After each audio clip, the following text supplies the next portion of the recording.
the Paris Peace Treaty. This was the treaty that ended the Crimean War. I can tell you, the Treaty of Paris of 1856 was signed at the end of the Paris Peace Conference between the victor powers of the Crimean War, France, Britain, Turkey, and Piedmont, and the defeated Russia. The treaty aimed at restoring peace and diplomacy, restraining Russian influence, and solve the Eastern question. I can tell you one of the reasons why the Crimean War emerged was because there was a problem in the Eastern question. So the Paris Peace Treaty was signed to end the Crimean War. So before continuing, I still emphasize our kasoma faruq of Uganda idea. No one is what? Coming. The government is busy. Our family is busy. Even the friends are what? Are busy. So it's upon us to liberate our cities.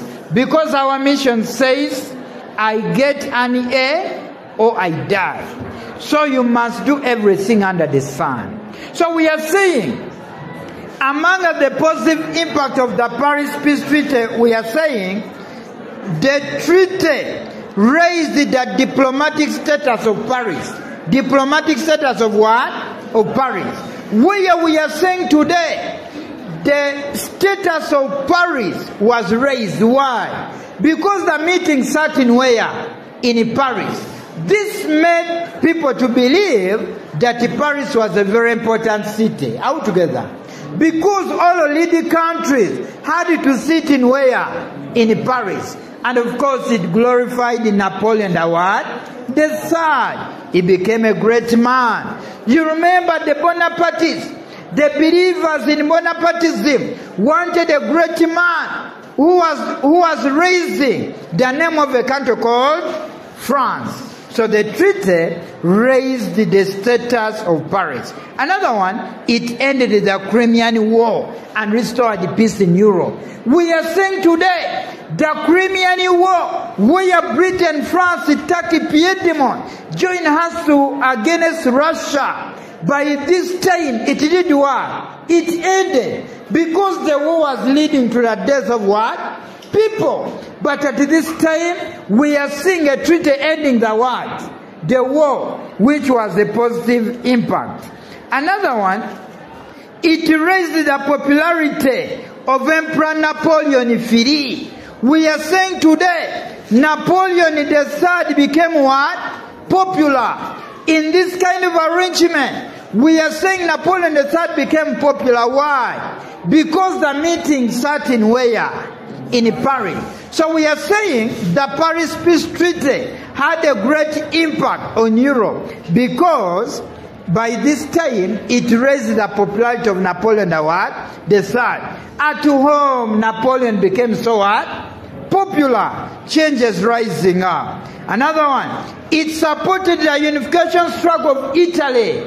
You remember Piedmont was a very small state. But it decided on the side of Britain and what?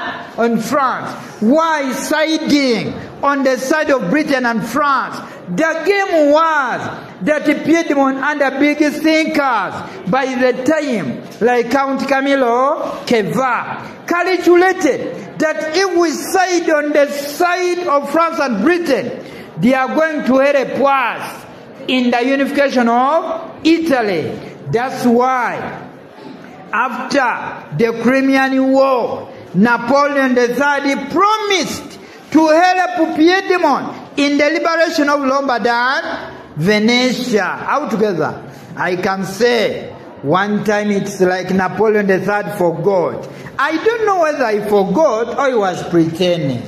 But it took one Italian patriot, because this man promised to help Piedmont to liberate Lombardy and Venetia, but he wasn't fulfilling. Now what happened? It took an Italian patriot called Felice Orsini, a man driven with honor and everything. Orsini tried to assassinate the president, Napoleon the third, telling him, you promised well pass, but you are not what? Helping. They had to get Orsini. He was taken in prison. But when he was entering the door to prison, Orsini said, long live Italy, long live Italy. Even if he imprisoned me today, the struggle will go on. This made Napoleon decided to change his mind. He said, let me go and help in the liberation of Lombardy and Venetia. Of course he went. You remember in the Pact of Promias. Now what happened? After he went and liberated Lombardy. But after the liberation of Lombardy, the problems arose. The Catholics rose up against him. They said, you are fighting a fellow Catholic what? State. Which is state? Austria. Because Austria was controlling Lombardy.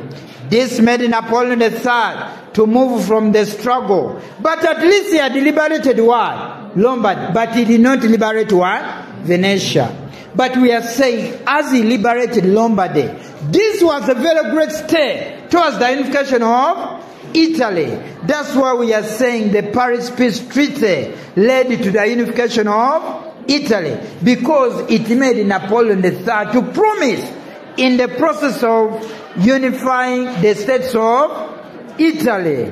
Another one, we are like saying, the Paris Peace Treaty attempted to guarantee the fair treatment of the Christians in the Muslim-controlled Ottoman Empire. We are seeing in this treaty, the Sultan was told to treat the Christians well. Are we together? You remember the Sultan of Turkey was mistreating the what? The Christians, but he promised to change. And by this time, it was a very great achievement.